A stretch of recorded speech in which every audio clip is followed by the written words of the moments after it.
Silav rojbaş hevanno çend û çiyên ku me berhev kirine dixwazim ji we re pêşkêş bikim ji Rojavayê Kurdistanê hin agahiyên nû hene di derbarê pêvajoyê de elbet hin agahiyê hene bi qasî ku em pê dihezin tevî ev îdia ne komên ji Ewropayê xwe amade kirine ji kêpek tê em ê paşê di nava bernameyê de ji we re bas bikin. Siyasetmedarê me yê ku beriya niha li Bakurê Kurdistanê hatine hilbijartin û mecbûr mane derketin derveyê Tirkiye Paranî ji wan pêk tê koma ku wê vegere ama kengê pêk tê kîjan çarçovê de bi peymanekî dewleta Tirkiye re yan bi serê xwe rîsk digirin ve digerin êdî ew meseleyekî din e. Ji Rojavayê Kurdistanê jî pêşketinên pir ciddî hene. Dewleta Tirkiye li hember Kurdan çeteyên xwe xistine dewrê dîmen hene dixwazim nîşanî we bidim. Özgür Özel îstîfa kir ji CHP cara yekeme de dîroka Tirkiye'de serokekî partiya CHP îstîfa dike û partiyekê nû ava dike. Di mehan piştî biryara betalbûna seroketiya wî serokê hilbijartê yê CHP Özgür Özel ji partiya xwe îstîfa kir. Partiya ku bi seroketiya Özgür Özel hate avakirin bi navê Partiya Yênî ew jî tê watiya Partiya Nû bi Özel re bi giştî 91 parlamenteran ji CHP îstîfa kirin tevlî encûmena damezrandina Partiya Yênîyê bûn. Özgür Özel bi biryara dadgehê ji seroketiya giştî CHP hat dûrxistin. Wê ragihandibû ku ew ê partiyekê nû ava bike. Özel îstîfaya xwe ya ji CHP îro îmze kir got ji bo welatê me milletê me ji bo partiya me ji bo me hemyan bila li ser xêrê be. Özgür Özel her wiha belgeya avakirina partiya nû jî îmze kir. Ev jî bila bikeve qeyda tiştekî mühîm e. Lê hin îdia hene hevanno ne rastin îdayên ku dibêjin siyasetmedarê berê yê HDP kısmek ji wan piştgirî didin Özgür Özel veya ne rast e. Özgür Özel her çend partiyekî nû ava kiribe jî ji CHP qetiya be jî dîsa wana Kemalîstin di nava Kurdan de însanên ku di nava kevneşopiya HDP de cihî girtibe zû bi zû nabe Kemalîst. Di nava Partiya Kemalîst de jî zû bi zû cih nagire. Qezayekî çêbiye li Sîweregê li navçeya Sîweregê ya Rihayê wesayîtekî wergeriya sê kes tê de mirin kesek jî birîndar bû. Ji malbatê wan re sersaxiyê em dixwazin. Şeva borî li kilometreya 25 ya rêya Sîwerek Amedê wesayîta ku şofêrê Ihsan Kesikê dajot ji rê derket û qulibî. İhsan Kesik 27 salî bû. Di qezayê de Hemza Kesik 41 salî, Safiye Kesik 53 salî û Mizgîn Kesik 30 salî li cî bûyerê mirine. Şofêrê Ihsan Kesik jî birîndar bûye. Hevanno Amerîkayê dîsa li Îranê daye hem jî li 20 bajarên cuda. Êrişên Amerîkayê li Îranê berdewam dikin. Li gorî berpirsan, li gorî medyaya fermî ya Îranê di nava 24 saatên derbasbûyê de 20 bajêr hatine hedef girtin. Di êrişan de heta niha 4 kes mirine. Vê sibê medya fermî ya Îranê belav kir ku sîstema parastina asmanî ya Tehranê bi serkeftî bersiva hinek mûşekan daye. Li deverên hekîmiye perdesî dengê teqînan bihêz hatiye bihîstin. Li heta niha tu agahî li ser vê yekê ji aliyê berpirsan ve nehatiye eşkere kirin. Li navçeya Sozayê ser grava Qişmê ew jî ya Hurmuzganê ye. Dengê teqînekê bihêz hatiye bihîstin. Amerîkayê bi 2 mûşekan êrişê navçeyê kiriye. Her wiha li parêzgarê Brûcer de ew jî li Loristanê ye. Dengê 2 teqînên bihêz hatin bihîstin. Baregeheke eskerî ya Supey Pastaran ya Îranê hatiye hedef girtin. Carekê din êrişê navçeyekê li nêzîkê navenda atomî ya Erakê jî hatiye kirin. Xalek jî li derveyê bajarê Xundabê hatiye armanj girtin. Yek ji navendên atomî yên Îranê ye. Ew derbarê ku hatiye bombekirin. Ev êrişên Amerîkayê gihîştine heta parêzgeha Farsê jî.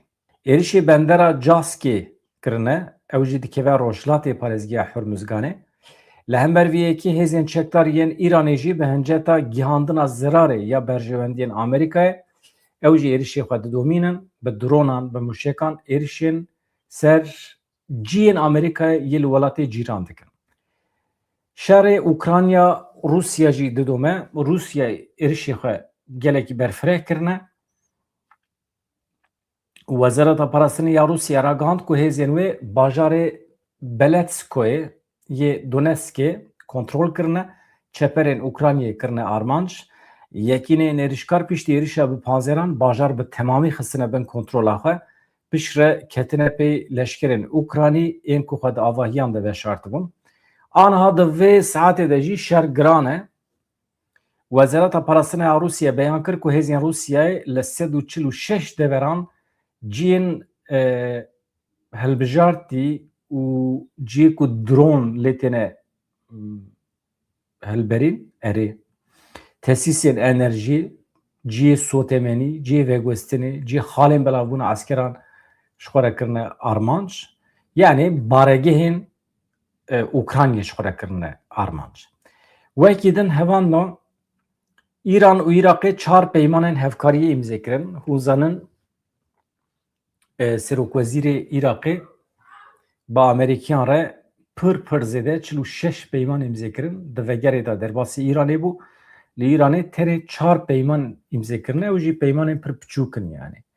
Iraqê li gel Amerîkayê 48 peymanên hevkariyê di gelek waran de imzê kir. Buhayê van peymanan digihêje heta 200 milyar dolarê. Li gel Îranê jî tenê 4 peymanên hevkariyê imzê kirine. Ew jî di kêjan waran de ye. Peymana veguhestin û gihandina navdewletî ya bejayî a kelûpelan yani çû birin û anîna hin tişmiştan tiştekî pir hêsan e yani.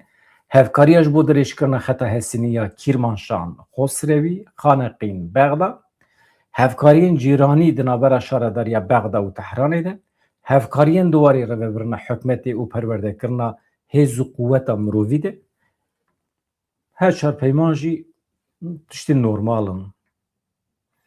Îranê li Kuweytê xist, êrişê sê baregehên Amerîkayê kir li Kuweytê.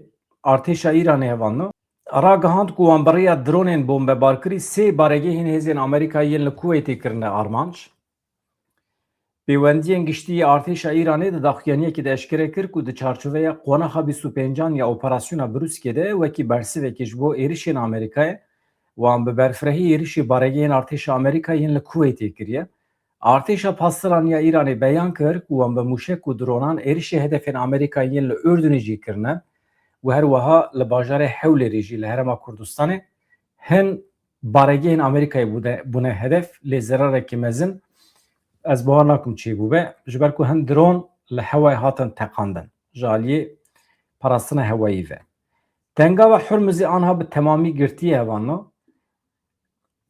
Ev jî dibe sedem ku li temamê cîhanê buhayê petrolê pir bilind bibe. Rêya bazirganiya cîhanî ye Tengava Hurmuzê ji doh ve hema bibêje bi temamî girtiye. Şîrketên ku tevgerê li Tengavê dişopînin eşkere kirin ku ji doh ve tenê tankerekî petrolê karibiye di rê re derbas bibe. Li aliyê din jî agahî nîşan didin ku Îran hewl dide bi rêya Husyan jî tevgera li Tengava Bab Mendebê asteng bike. Netewên Yekbûyî beyan kir ku nêzîkî 6000 deryavan li Tengavê aniha asê mane. Tevger li Tengava Hurmuzê hema bêje bi tevahî rawestiye ye. Vaya beyanata Netewên Yekbûyî ye. Bi qasî 6000 kesên ku li ser deryayê dixebitin deryavan ji wan re dibêjin. Li ser 500 keştiyên cuda ne li wê derê asê mane ne dikarin pêş bikevin ne dikarin şûn vewerin. Rêya wan xitimiye. Netewên Yekbûyî da zanîn ku xerca derbasbûna ewle li gorî qanûna navnetewî neqanûnî ye, buhayekî pir bilind e û ev jî yani buhayên bilindiyên enerjî nirxê bazirganiya cîhanî zêde dikin. Buhayê petrola Brent aniha derketiye $101. Vê yekê buxara bilindbûnekê berbiçav di nirxê petrolê de jî çêkir. Buhayê petrolê li bazarên cîhanê ji $100 zêdetir bilind bûye. Bermîla petrola Brent jî roja îniyê serê sibê li bazarên Asyayê gihîşt $101. İran hewl dide bi rêya Husyan tevgera Bab Mendebê bigire. Ev jî yani tiştekî nû ye. Hêza Îranê nîşan dide. Yani İran hêzeke hegemonîk e li Rojhata Navîn, hê jî hakimê rêxistinên girêdayî xwe ye. Vaya mühîm e. Yani di 6 mehim derbas bûyî de heta niha ewqa şer û pevçûn çêbû İranê çawa ku piraniya rêveberên xwe wenda kir, lê dîsa jî nüfuza xwe, tesîra xwe li ser van komên çekdar ên li rojhata navîn didomîne. Koma Husyan jî yek ji wan e. Li Yemenê pir bi bandor e, qismekî Yemenê di kontrola xwe de digire. İranê vê mehê fermandarê supayê pastaran şêwirmendên leşkerî, alavên mûşek û dronan şandin Yemenê. Tehran dixwaze şiyana hevalbendên xwe yên Husî li Yemenê ji bo gevxwarina li trafîka deryayî ya li deryaya Sor xurt bike. Dengava Bab Men debe girîngtirîn rêyên deryayî ê cîhanê ye. Ew deryaya Sor bi kendava Edenê dûra jî bi Okyanusa Hindî ve girê dide. Girêdanekê girîng di herêkîna bazirganî enerjiyê de di navbera Asya, Ewropa û Afrikayê de çê dike. Hevan niha em biçin Amerîkaya Latîn, yan jî Latîn Amerîkayê feqnake û kîjan gotinê hez dikin, lê nûçeyek xemgîn heye. Di nava du mehan de 5 hempîşeyên me hatin qetil kirin. Rojnameger li Meksîkayê di navbera 2 Hezîranê heta 22 Tîrmehê 5 rojnameger hatine kuştin. Çima? Sebep çi ye? Van rojnamegeran li ser çeteyên suç, li ser çeteyên gendelî, yani karên devletê, perên devletê de dizin, yan jî perê xelkê de dizin, birêya devletê. Yan jî li ser pirsgirêkên jîngehê, rêveberiyên xwe cihî nûçe çê dikirin. Ev rojnameger bûn. Sisê ji van rojnamegeran berê tehdît li wan hatibû kirin, gef li wan hatibû xwarin, yek ji wan jî dibin parastinê de bû. Ji destpêka meha Hezîranê ve li Meksîkayê kesên ku hatine qetilkirin Rexana Berenace Guzman Rodriguez, Luis Angel Lopez Valdez, Manuel Alejandro Serna, Josu Martinez Contreras û Francesco Alejandro Lavia Aguilar. Ê ku di êrişan de hatine kuştin evin. Bi van kuştinên dawî re ji destpêka sala 2026 vir ve hejmara rojnamegerên ku li vî welatî hatine qetil kirin bi vîya we gihîşt heftan. Wekî din nûçeya ku aniha medeyşîne doh jî li Bakurê Kurdistanê daristan dişewitîn müdaxale çêbû ket bin kontrolê lê aniha di kîjan astê de ye tam nizanim lê ev aniha germayiya ku em di nav dane rêlber şewatan vedike, şewata daristanan aniha ji Ewropayê heta Bakurê Afrikayê gelek daristan dişewitin, müdaxale jî hene lê pir zehmet e, nakeve bin kontrolê. Ji ber pêla zêde ya germahiyê ye ev şewatên ku ji Ewropayê dest pê kirine heta Bakurê Afrikayê tîmên agirkujî di nava li wî tevgerê de ne. Li daristanên Fransa, Spanya, Cezayir, Tunusî ev çend rojan agir ji kontrolê derketiye bi dijwarî dar û deverên ku însan lê dijîn daye berxwe. Li Fransayê jî ji bo kontrolkirina agirê daristanan Serokkomar Emmanuel Macron bi daxwazekê fermî ji Yekîtî Ewropayê alîkarî xwest. Wekî din li Spanyayê rayedaran ragihandin ku agirê daristanê yê herî xirabiyê îsal derketiye. Metirsiya şewatan li piraniya welê di asta pir zêde de ye. Rayedarên İspanî radgihînin ku welatê wan îsal 22 şewatên mezin tomar kirine, zêdetirî 100,000 hektar erd şewitiye. Daristan jî di nav da. Li Bakurê Afrikayê jî li Cezayirê rayedarên parastina sivîl diyar kirin ku di 12 rojên dawî de nêzî 1550 şewat li welê hatine tomar kirin. 6 kesan di van şewatan de jiyana xwe ji dest dane. Li Tunusê jî rewşine cuda ye. Krîza av û hewayê bi pêla agirê daristanan ya berfireh zêde biye. Parastina sivîl ya Tunusê beyan kir ku tenê di nava 48 saetan de nêzîkî 600 şewat hatine qeyd kirin. Vana hejmarê nekê min 1550 şewat li welatekî çê bibe hêzên agirkuj müdaxalê ku derê bikin, ku derê nekin. Mesele ye yani. Hevan îro 24 Tîrmehê ye salvegera Sedû Sisyan ya Peymana Lozanê ye. Peymana Lozanê ji bo me peymanek reş e, rojek reş e 24 Tîrmehê. Peymana Lozanê peymana destpêka înkarkirina Kurda ye, tune hesibandina Kurda ye. roja 24 tîrmê sal 1923 Komara Cumhuriyeta Tirkiye ava dibe. Hemî li hember peymana Sevrê çêbiye. Peymana Sevrê 1920 de hate imzê kirin. Têde xweserî heye, otonomî heye, hatta mafê serxwebûnê heye ji bo Kurdan. Veya bi şiklekî dema ku Osmanî pir di zorê dabûn, mecbûrman imzê bikin. Peymana Sevrê, Sevr yani taxekî Parîsê ye, li wê derê hate imzê kirin. Li hember Sevrê, ev ji dewleta Tirkiye, ev ji Tirkan re bû derd. Wextê ku peymana Sevrê hat imzê kirin, hûn zanin Fransî û İngilîzî li rojata navîn bûn, hemî bi rêya wan çêdibû. Îja wana ji xwe re kir derd. Em çi bikin, çi nekin, em peymana Sevrê çawa dikarin tune bikin. Anîn İsmet İnönü, rayedarên dewleta Tirkiye, anîn qismekî Kurd xapandin, birin Lozanê, gotin em li ser navê Kurd û Tirka hatine vê derê.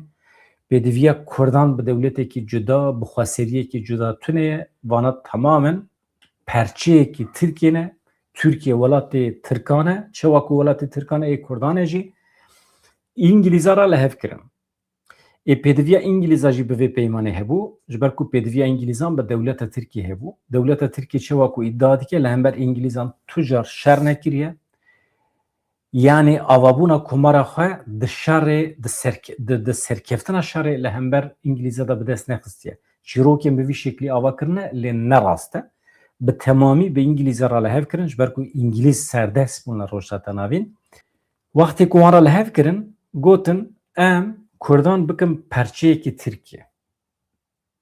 Lê Musul, Kerkuk û heremên din jî bi temamî Irak bi temamî ji İngilîza re bêrin. Me behsa Sûriyê kirina, Sûriyeyê Fransiya bû. Sûriye di destê Fransiyan de bû, Irak bi temamî destê İngilîzan de bû.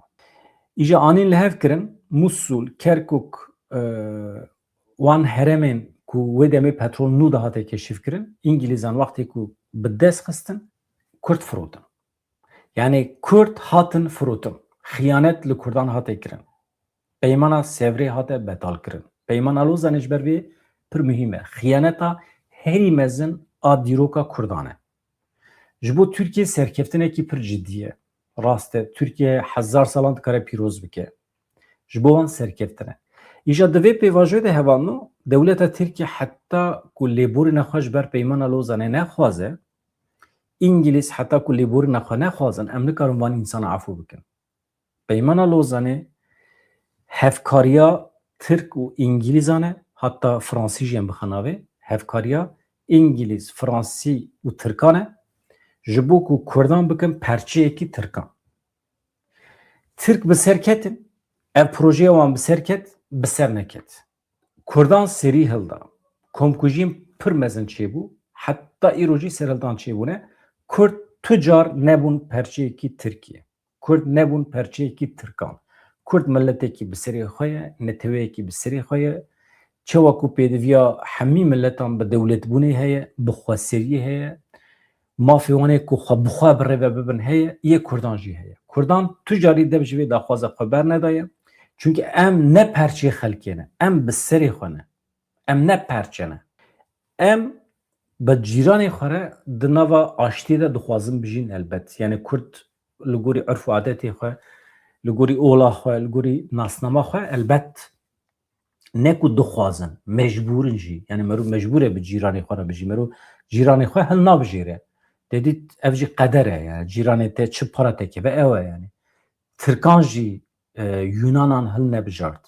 Yunan cîranê wan ê xwezayî ye. Ermenî, Kurd cîranê Tirka ê xwezayî ne. Em hinekî mehkûmê hevin, ama em ne mecbûrin ji hev re serî bitewînin. Em şer naxwazin, lê em ne mecbûrin serî bitewînin. Em ne mecbûrin bibin Tirk. Temam, mesela li hember Ereban jî wisa ye. Em ne mecbûrin şer bikin, lê em serî jî nadewînin. Em hebûna xwe mecbûr diparêzin. Yani wextê ku carna şaş tê fehm kirin, Kurd dibêjin em naxwazin şer bikin, ya naxwazî şer bikî, kî dixwaze şer bike? Tamam, em şer nekin. Ama nayê wê manê ku em hebûna xwe înkar bikin û daxilê xelkê bibin. Mesele ev e. Yani em nikarin entegreyê xelkê bibin. Em entegreyên mirovahiyê dibin. em entegre medeniyetê dibin, em entegre çand û kültûra xwe dibin. Bila xelk ji me re riayet bike, hürmet nîşan bide hevalna. Di vê çarçovê peymana Lozanê divê pir bi hêz daîma were şermezar kirin. Tu car peymana Lozanê meşrûneyê dîtin. Sînorên ku bi peymana Lozanê re xistine nava coğrafyaya Kurdistanê tiştekî bêyom e, tiştekî xirab e. Ev sînor muhakkak radibe. Yani şik û şüpha min tune ye. Ev sînorê ku xistine nava Kurda divê rabe. Em nikarin, mesela carna ji hin siyasetmedarê me dibihîsim, hûn jî dibihîsin, bila sînorê hey were parastin, em mafê xwe weke milletê Kurd em mafê xwe di çarçova di hundirê van sînoran de biparêzin. Çima sînorên heyî meşrû bikim? Çawa qebûl bikim van sînoran? Di encama fitne fesadî, di encama bazirganî aborî de hatiye xêzkirin ev sînor. Bi cetvelê çêbiye, di nava êl û eşîrên Kurdan da hatiye derbaskirin. Perçekî însanê me li wîalî maye, perçekî însanê me li wîalî maye. Vaya heqaret e, zulm e, küfr e. Çawa tu dikarî van sînoran meşrû nîşan bidî li ser me ferz bikî? Yani nabe. Ji ber vê yekî ev sînor eger em bi cîranê xwe re li hev dikin, divê em ji wan re bibêjin van sînorê nava me da em tune bihesibînin, em derî meriya nexîne. Çima deriyê Qamişlo Niseyîbîn hebe? Bila ew têl tune bin, bila ew dîwarên bêtonî tune bin, bila însanên me ji xwe re rihet derbas bin herin werin. Çima sînor hebe? Di navbera Rojavayê Kurdistanê û Başûrê Kurdistanê de çima sînor hebe? Niha hûn ê bibêjin ya jî rastiya herêmê nadê berçavan. Bana hin însan hene ji me re dibêjin ya jî ji we re jî dibêjim belkî.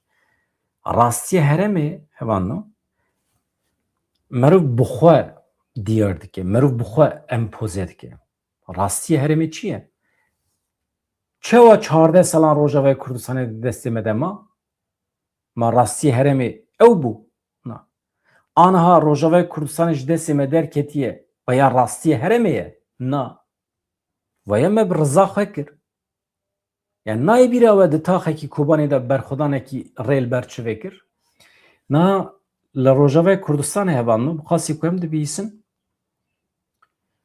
însanên me ji vê cûreyê entegrasyonê nerazî ne.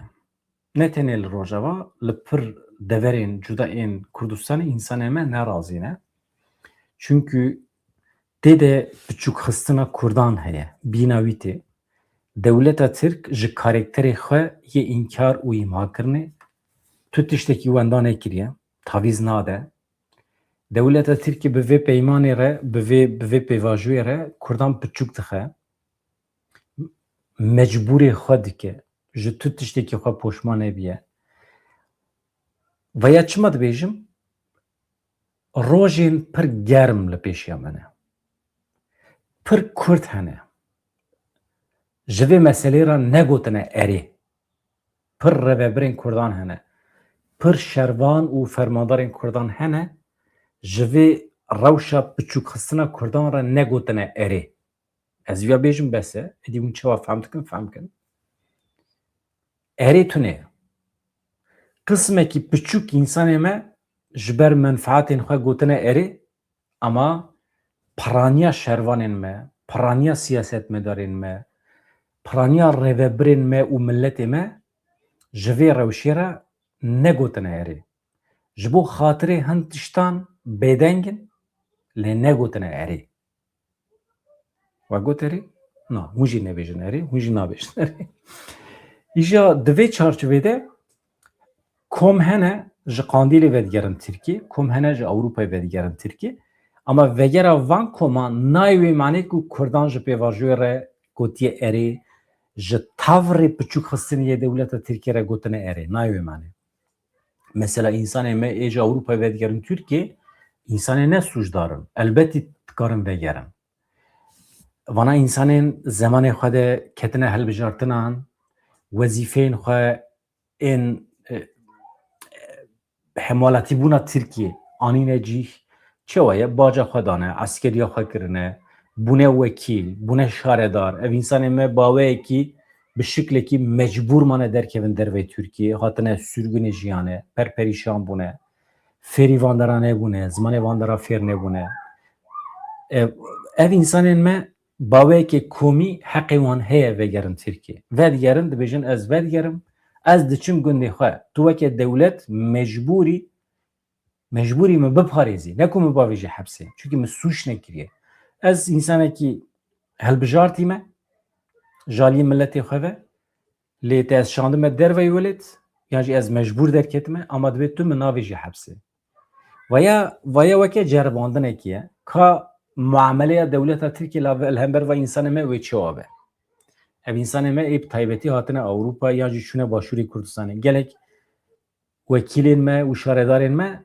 derbasî başûr jî bûne ew ê jî vegerin mesela însanê me maxmûrê vedigerin yani çima venegerin çi sûçê wan heye çi gunê wan heye çi kirine ha şervan jî ne sûcdarin ez vî behsê wî nakim ama di çavê dewleta Tirkiye de dibêjim ev însanê me vedigerin heqê wan e bila vegerin ser mal û milkê xwe zeviyê xwe heqê dewleta Tirkiye tune yek ji wan ji bavê ji hepsê yek rojekî vaya li aliyekî lê aniha hevan em dibihîsin yani doh Ahmet Yıldırım wekîlê me jî di İlke TV de beyan kir ku gelek hevalê wî yên li Ewropayê tevlî konferansan tevlî civînan dibin lîste tê amade kirin lîsteya kesê ku vedigerin vaya edî baweyekî ji alî Ahmet Yıldırım ve hat eşkere kirin ji xwe em pê dihesin niha lîstê ji ber ku ne zelale di nav da kî cih digire ciyê mereqê ye mesela gelo însanê ku di sala 1993 wan da hatine Ewropayê weke Rêzdar Remzî Kartal Zübeyir Aydar gelo ev kes jî tê de cih digire nagirin ez wî nizanim lê em zanin yên ku piştî salê 2000 derketine Ewropayê ew di nav da cih digirin yani navê hin kesan hene di lîstê de em binêrin ya îcab nake mirov ya nav jî pir nemîhîm in nav însanê me li Ewropayê çi dikin yani faaliyetê wanê ji bo Kurdan belkî zêdetir li Bakurê Kurdistanê li Tirkiye hebe lê ez divê gotina xwe de îsrar dikim ev siyasetmedarê me wextê vedigerin Tirkiye Bakurê Kurdistanê divê vê pirsê ji xwe bikin çima ez dikarim vegerim Tirkiye û siyasetê bikim çima Selhedîn Demirtaş û hevalê xwe de hepsê dane û ev çewa mantık e dewleta Tirkiye çima rê dide me çima rê nade Selhedîn Demirtaş gelo ez jê baştirim ha dewleta Tirkiye çi menfaetî min de dibîne gelo mümkün e dewleta Tirkiye min bikar bîne li hember hevalê min ên de hepsê da gelo mümkün e dewleta Tirkiye dibendiyê bixe navbera rêxistinên Kurda yan jî milîtanên Kurda aniha hevan hem li Rojavayê Kurdistanê hem li Başûr hem li Qendîlê hem li Ewropayê di nava Kurdan de her çend nîqaş tune be jî fikrên cuda çêbûne hin însan divê qenaetê dane ku bi vê pêvajoyê re rûmeta Kurdan tê şikênandin jaliyê dewleta Tirkiye ve li Rojavayê Kurdistanê ji bo ku ev deng zêde bilind nebe dewleta Tirkiye çeteyên xwe xistiye nava faaliyetê ya ez tim dibêjim gotin dikeve navberê binêrin ez ji wera ez dîmenekî bînim ser ekranê bana êl û eşîrên erebin son dixin ku ew ê dawî li pergala Kurdan bînin vana hemî bi pereyan hatine kirin jaliyê dewleta Tirkiye ve والسلام على رسول الله أما بعد نحن إسلام ولا نقبل يهان نبينا ونحن عرب ولا نقبل تهان نساءنا ومطالبنا الأساسية سيطرة الدولة على جميع جغرافية الحصكة وخروج اليبكة من سوريا لعنة الله عليهم ومنازرهم تكبير الله أكبر الله أكبر الله أكبر والسلام على رسول الله na vana ji bo çi xahamede dikin dewleta Tirkiye vana weke tehdit bikartîne kesekî dengê xwe bilind bike kesekî bixwaze tiştekî bêje yan jî mîna ku li hember pêvajoyê bê xwe nîşan bide wisa kom grûp em zanin gelek şervanên me ê Rojavayê Kurdistanê muameleya Şamê ya li hember Kurda red dikin yani devleta Tirkiye jî vana bikartîne. Ez ji were vê bibêjim. Rêveberiya demkî ya Şamê amade ye bi Kurdan re li ser gelek mafan li hev bike. Em vê jî pê dihezin. Devleta Tirkiye rê nade. Devleta Tirkiye rêveberiya Şamê jî tehdit dike, Kurdan jî tehdit dike. Dawa heq nekin. Çünkü heqê Kurdan dibe ney baskirin. Were baskirin dibe numune ji bo Tirkiye. İja ji bo wî tiştek ku me dixwe nava şikû şûpê ev e. Devletekî bi vî şeklî tê bigere. Li ku derê mafê Kurda hebe hema inkar bike ji walê rake çawa dikare rê bide Kurdan ku di nava coğrafya Tirkiye'de heqê Kurdan were naskirin. Nabe yani. Devleta Tirkiye madem heqê Kurdan nas dike debla nas ke pêşî yani. Kî pêşî lê girtiye? Kî devleta Tirkiye asten kiriye ji bo Selahaddin Demirtaş bernede? Yani ji berde. Kurd tucar nabin perçeyekî Tirkan. Yani vaya ji bîrkin. Vaya li dijî zanyariyê, li dijî ilme, li dijî xwezayê ne mümkün e. Çand û kültûra me rê nade. Kan binirim çi wabe. Lê ez tenê vê bêjim rojên pir germ li pêşiya me ne. Ez vê zanim. Şerê me bi Şamê re dibe ku derbikeve. Şer yani ne ku Şam dixwaze li hemberî me şer bike. Bi provokasyona devleta Tirkiye Şam mümkün e li hember me şer bike. Bi devleta Tirkiye re şerê Kurda dest pê dike. Bi navê Partiya Karkerê Kurdistanê nebe jî Kurd wê li hember devleta Tirkiye serî rakin. Ew ê serî rakin. Türk pir Kurdan piçûk dibînin. Ji wan ve tirê Kurd hema ji bîr dikin. Hema rêveberê wan werin Tirkiye û çend roj bike hepsê serê xwe bitewînin. Kurd nas nekirine. Ne wise. Na êm baweriya me heye bi Kurda. Me pir Kurdên serhildêr dîtin, qehreman dîtin. Wisa zû bi zû kes Tirkan qebûl nake. Çi ne ya?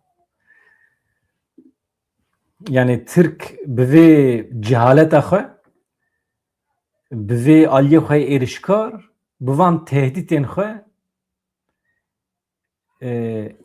difikirin Kurdan teslîm bigirin. Komediye. Ne mümkün e. Adê xatirê we silav rêzevanda. Kêfa xwe bilind bigirin ji kerema xwe re, baweriya xwe bawerî bi xwe bînin. Hêza xwe.